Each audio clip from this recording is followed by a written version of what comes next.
So hello everyone, इस video में हम लोग पढ़ने वाले डबल टैक्सेशन अवॉइडेंस एग्रीमेंट। ठीक है। सो डबल टैक्सेशन क्या होता है, जैसे इसके नाम में ही लिखा है, डबल टैक्सेशन मीन्स एक पर्सन जो इनकम कमाता है, ठीक है, तो हो सकता है कि उसको अपने कंट्री में भी टैक्स भरना पड़े जहाँ का वो सिटीज़न है, एंड उसको उस कंट्री में भी टैक्स भरना पड़ेगा जहाँ पे उसने इनकम कमाया। फॉर एग्ज़ाम्पल, मिस्टर ए है, okay, he is a Indian citizen और उसने यूएस में जाके कुछ पैसा कमाया, तो ऐसा हो सकता है कि उसको इंडिया में भी टैक्स भरना पड़े और यूएस में भी टैक्स भरना पड़े। तो ऐसा ना हो, ओके, एक ही पर्सन को दो जगह पे टैक्स ना भरना पड़े, तो दोनों कंट्रीज़ के बीच में जो एग्रीमेंट होता है, so that is called as double taxation avoidance agreement, that is DTAA। ठीक है। सो अभी क्या लिखा है देखो, double taxation means the same income being taxed twice in the hands of same SAC. Double taxation is possible in a situation where an SAC is a resident of one country and derives income from other country. The country of which the SAC is resident is called as home state, will levy tax applying residence rule, and the country from which the income was derived, called as host state, will also levy tax on the same income applying source rule. This resulting into double taxation of the same income. तो दो बार tax भरना पड़ता है, ऐसा ना हो उसके लिए कौन सा एग्रीमेंट किया जाता है, double taxation avoidance agreement known as DTAA, an agreement between government of two countries to avoid double taxation is called as DTAA। ठीक है। So it is very easy to understand. आगे एक डायग्राम आप लोग देख सकते हो।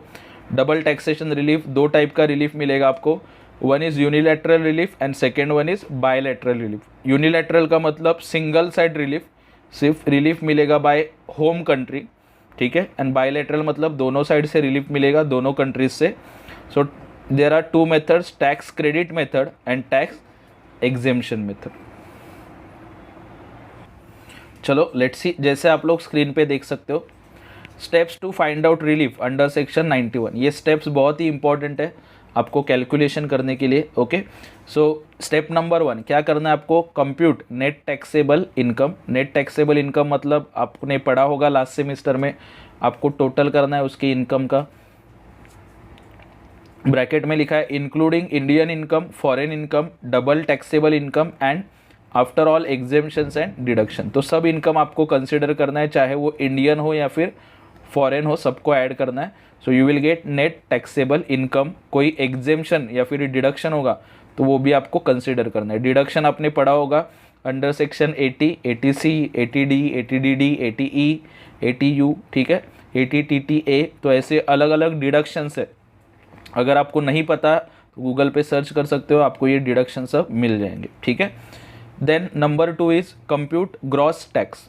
तो नेट टैक्सेबल इनकम के बाद आपको कैलकुलेट करना है gross tax before claiming any rebate, relief, TDS, TCS, advance tax, but after adding surcharge and education cess. अभी ये कैसे कैलकुलेट करना है उसका एक अलग से वीडियो बना है, ठीक है, टैक्स रेट नाम का वो वीडियो है, टैक्स स्लैब। तो वो वीडियो पहले देखना, तभी आपको ये समझ में आ जाएगा, ठीक है। चलो point number 3, compute average rate of tax. तो ये average rate of tax that is ART कैसे फाइंड आउट करोगे, नंबर 1 ग्रॉस टैक्स, ओके, अभी ये जो कैलकुलेट किया था, divide by net taxable income into 100। तो ये फॉर्मूला आपको ध्यान में रखना है। इस फॉर्मूला से you are going to calculate average rate of tax, और इनटू 100 मतलब ये परसेंटेज में आएगा, ठीक है। उसके बाद point number 4, compute tax rate of foreign country. तो फॉरेन कंट्री में जो आपने इनकम कमाया था उसके ऊपर कितना टैक्स आया वो भी आप लोग कैलकुलेट करोगे स्टेप नंबर 4 में। नेक्स्ट नंबर 5, तो आपको नंबर 3 में कुछ परसेंटेज मिला था रेट, और यहाँ पे कुछ रेट था नंबर 4 में, तो दोनों को कंपेयर करोगे 3 एंड 4, दोनों में से which ever is lower, okay, find out lower of 3 and 4। तो इन दोनों में से लोअर होगा वो आपको सिलेक्ट करना है। और number 6 final point is relief. तो रिलीफ कितना मिलेगा, डबल टैक्स्ड इनकम, जो इनकम के ऊपर दो बार टैक्स लगा था, मल्टीप्लाइड बाय नंबर 5। नंबर 5 मतलब इन दोनों में से जो मिनिमम था उससे मल्टीप्लाई करोगे, ठीक है, double tax income into point number 5। सो आपको मिलेगा कितना रिलीफ आएगा वो, ठीक है। सो ये इन शॉर्ट आपके 6 स्टेप्स है इन 6 स्टेप्स में आपको आंसर मिल जाएगा। और ये चैप्टर बहुत ही इंपॉर्टेंट इसके लिए क्योंकि 15 मार्क्स के लिए आता है and it is very easy to solve this kind of question. ठीक है, सो क्विकली एक बार वीडियो बैक जाके रिवाइज करके फिर से देख लेना। ठीक है, ये स्टेप्स बहुत ही ज़्यादा इंपॉर्टेंट है, पहला ज़्यादा नहीं पढ़ोगे तो भी चलेगा। इसके ऊपर शॉर्ट नोट्स भी पूछे जाते हैं क्वेश्चन पेपर में, एंड ये चैप्टर जो है वो 15 मार्क्स के लिए आता है। ठीक है, किसी भी हालत में आएगा ही। सो आपको ये स्टेप्स फिर से एक बार रिवाइज करना है और मिलना है अपने नेक्स्ट वीडियो में, नेक्स्ट लेक्चर में, जहाँ पे हम लोग प्रैक्टिकल क्वेश्चन सॉल्व करेंगे। Thank you so much.